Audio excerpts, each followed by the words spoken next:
يلا بينا هنعمل الفستق الكداب. الفستق الاصلي جبنا الوصفه من بيتها اللي هو البيت التركي. احنا عارفين التراكوة، انا شفت فيديو بتاع واحده تركيه عملت الفستق الكداب، هنوريكم الطريقه زي شايفين ما شاء الله اللهم بارك. واحنا عارفين التراكوة بيستخدموا الفستق كتير، فاحنا عرفنا بقى ان هما ايه، مش فستق في الحقيقه، لا دي حاجه تانية. يلا بينا نسمي الله ونصلي على الرسول، بس ما تنسوش اللايك والشير وتفعلوا الجرس في قناتي، دي حياتي وده شغلي، بحبكم في الله وهتتفاجئوا من الوصفه. يلا بينا بقى نبتدي نعمل الفستق بتاعنا. هنجيب السبانخ بتاعتنا ولازم تكون خضره فريش، مينفعش تكون مجمده.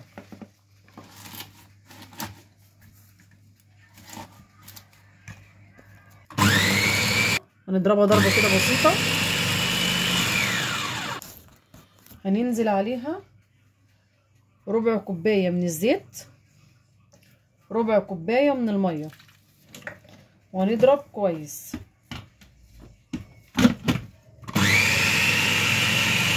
نعمناها لحد ما وصلت بالشكل ده كده. هننزل بقى عليها بالبيضتين،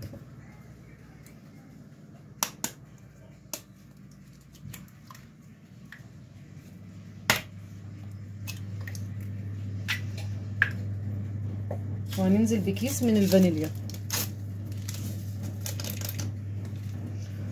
ونص كوبايه من السكر، ومعلقه كبيره بيكنج باودر، وكوبايه ونص من الدقيق، وعليهم معلقه كبيره من النشا. كوبايه ونص من الدقيق عليهم معلقه كبيره من النشا. نشغل بقى العجان بتاعنا، الكبه بتاعتنا سوري. ضربناها لحد ما بقت بالشكل ده كده. هنجيب ورقه زبده وهنكرمشها بالشكل ده كده، وهنجيب الصاج بتاعنا وهنحط فيه ورقه الزبده بتاعتنا.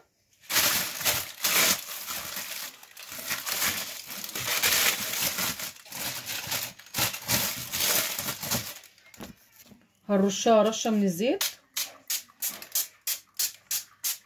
بالشكل ده كده، وهننزل بالخليط بتاعنا.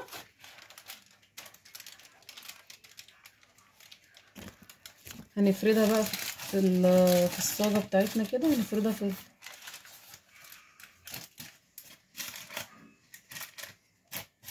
شغالين الفرن على درجه حراره 180. هتاخد في الفرن بالظبط نص ساعه ان شاء الله.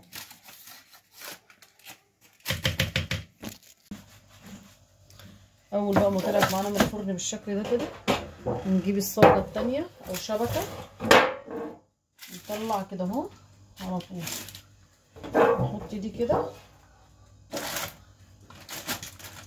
الصاجه على الصاجه التانية سخنه من تحت كده. بسم الله ما شاء الله، بسم الله ما شاء الله، بسم الله.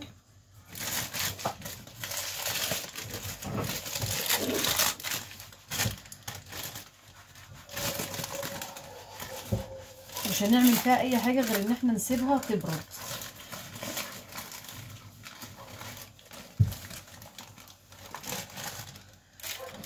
بالشكل ده كده اهي. ما شاء الله ما شاء الله ما شاء الله.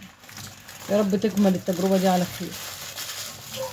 هنسيبها بقى تبرد، مش هنيجي جنبها خالص الا لما تبرد خالص بالشكل ده.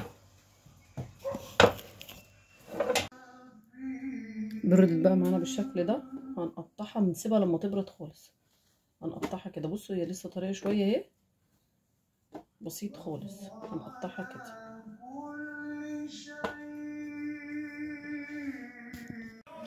قطعناها بقى، بس انا حسيت ان هي طريه شويه فدخلتها الفرن تنشف شويه عشان خاطر ما تمسكش مننا. نحطها بقى في الكبه بتاعتنا، نضربها بقى على طول.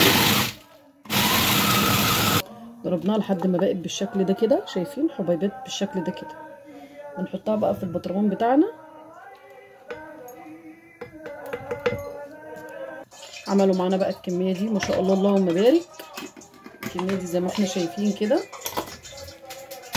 نشيلها بقى في التلاجة طبعا احنا عارفين التراكوة بيعملوا بيها ايه. يعني الوصفة دي انا جايباها من بيتها، من عند التراكوة نفسهم. الجلاش والحاجات اللي بالفستق ده بقى الفستق الكداب اللي احنا ما كناش نعرفه من عندهم هما. ما تنسوش بقى اللايك والشير وتفعلوا الجرس في قناتي. دي حياتي وده شغلي، بحبكم في الله.